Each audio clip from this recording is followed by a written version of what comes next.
Selamat datang di mata kuliah Rangkaian Listrik dengan saya, Bulia. Kali ini kita akan membahas tentang daya serap dan daya kirim atau daya supply. Bicara tentang daya, secara umum bisa kita deskripsikan sebagai laju penyerapan atau pengeluaran energi, atau secara matematis bisa dituliskan sebagai P sama dengan dW per dt, di mana merupakan hasil perkalian dari usaha yang diperlukan untuk memindahkan suatu muatan di antara dua titik dikalikan dengan laju perubahan muatan setiap waktu, di mana usaha yang diperlukan untuk memindahkan muatan antara dua titik kita deskripsikan sebagai voltage atau V, sedangkan laju perubahan muatan terhadap waktu itu biasa kita sebut atau deskripsikan sebagai current atau I.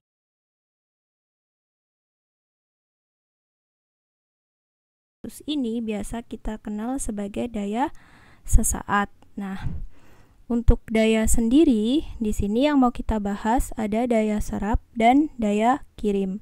Kalau daya serap di sini biasanya dia lebih fokus ke konversi energi listrik menjadi bentuk konversi energi yang bukan energi listrik. Contohnya, misalkan sebuah resistor, elemen pasif. Di situ dia sifatnya mengkonversi energi listrik menjadi energi panas. Maka di sini berlaku sifatnya adalah daya serap. Di mana biasanya untuk daya serap itu kita kasih tanda positif P. Yang kedua adalah daya kirim. Dia lebih fokus ke konversi energi non-listrik menjadi energi listrik. Contohnya adalah misalkan baterai tapi di sini baterainya harus dalam kondisi discharging. Kalau pas kondisi charging nanti sifatnya akan berbeda lagi. Kalau baterai pada kondisi discharging, karena dia merubah energi kimia menjadi energi listrik, maka di sini bisa kita jadikan sebuah contoh untuk kasus daya kirim dengan biasanya kita kasih tanda powernya itu bernilai negatif karena dia sifatnya mensuplai energi ke sirkuit. Sedangkan kalau baterai pada kondisi charging, karena dia mengkonsumsi energi listrik, makanya untuk kondisi charging pada baterai dia biasanya kita beri simbol positif P, atau di situ masuk kategori daya serap.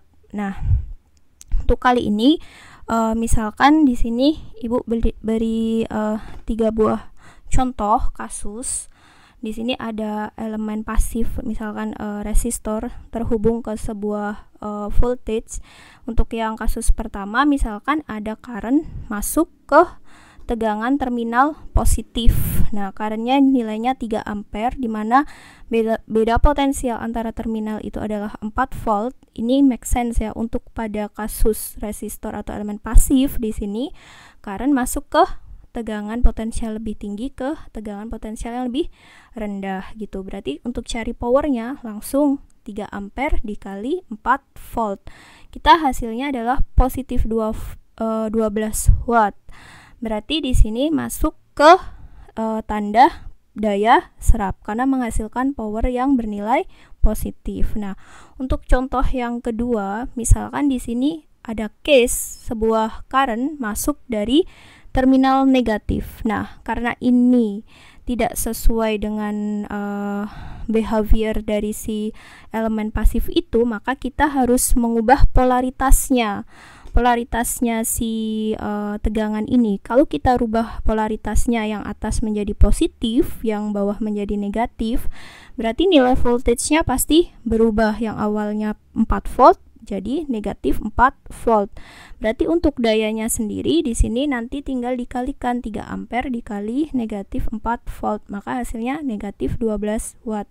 Karena nilainya P-nya negatif, maka dia di sini untuk rangkaian ini sifatnya ke daya kirim. Nah, selanjutnya berarti bisa jadi ada case yang ketiga ini muncul. Misalkan di sini ada negatif current, masuk ke negatif terminal. Nah, apa yang harus kita lakukan di sini? Prinsipnya berarti sama aja kayak yang tadi. Untuk current berarti harusnya masuk ke terminal yang lebih tinggi, positif ya. Berarti harusnya di sini kita cukup ubah polaritasnya aja, polaritasnya si baterainya aja. Berarti di sini kita ubah voltage-nya, kalau negatif positif jadinya positif 4 volt. Berarti untuk kasus ini kita fokus aja ubah polaritasnya, berarti nilainya menjadi negatif 4 volt. Untuk currentnya tetap nilainya negatif 3 ampere. Nah, hasilnya adalah berarti positif 12 watt. Berarti untuk rangkaian ini sifatnya dia menyerap daya karena hasilnya positif. Kemudian untuk selanjutnya konsekuensi dari hukum Kirchhoff 1 dan hukum Kirchhoff 2 terkait hukum Kirchhoff yang arus dan tegangan, di mana yang pertama untuk hukum Kirchhoff yang current berarti adalah jumlah I masuk sama dengan jumlah I keluar. Nah, untuk kasus ini berarti I masuk akan sama dengan I keluar ya. Berarti kalau yang kedua itu di mana setiap voltage pada sebuah rangkaian tertutup itu jumlahnya selalu sama dengan 0. Sebenarnya konsekuensi dari dua hukum ini, karena daya itu I kali V, makanya akan berlaku hukum konservasi daya atau konservasi power. Nah, di sini berarti untuk pada sebuah rangkaian itu akan berlaku total dayanya pasti akan selalu 0. Nah, untuk contohnya bisa kita lihat contoh berikut. Ini contoh soalnya berikut. Misalkan tentukan daya baik entah itu nanti daya absorb atau daya serap ataupun daya kirim atau daya supply ya. Misalkan di sini ada sebuah sumber tegangan terhubung ke resistor, kemudian ada catu daya lagi, kemudian terhubung ke sebuah resistor lagi. Misalkan di sini ada resistor lagi. Nah, misalkan di sini VS yang mau kita cari adalah untuk yang sumber tegangan yang ada di sini ya, VS-nya, voltage source-nya di sini.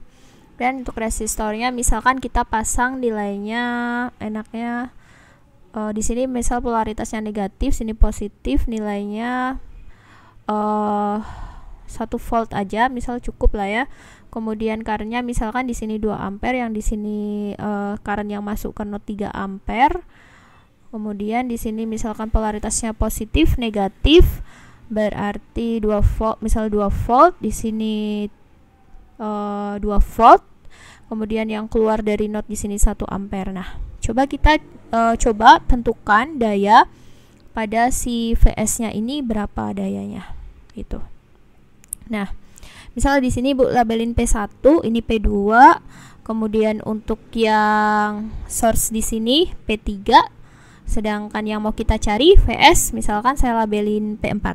Nah, kita tahu bahwa P1 di sini yang resistor ya, di situ si current-nya masuk ke kutub positif, berarti positif ya kan ya, positif 2 ampere, tegangannya tetap 1 volt. Kita tidak perlu merubah polaritasnya. Untuk P2 di situ currentnya juga masuk ke kutub yang positif di sana, yang terminal positif. Berarti kita juga tidak perlu merubah polaritasnya.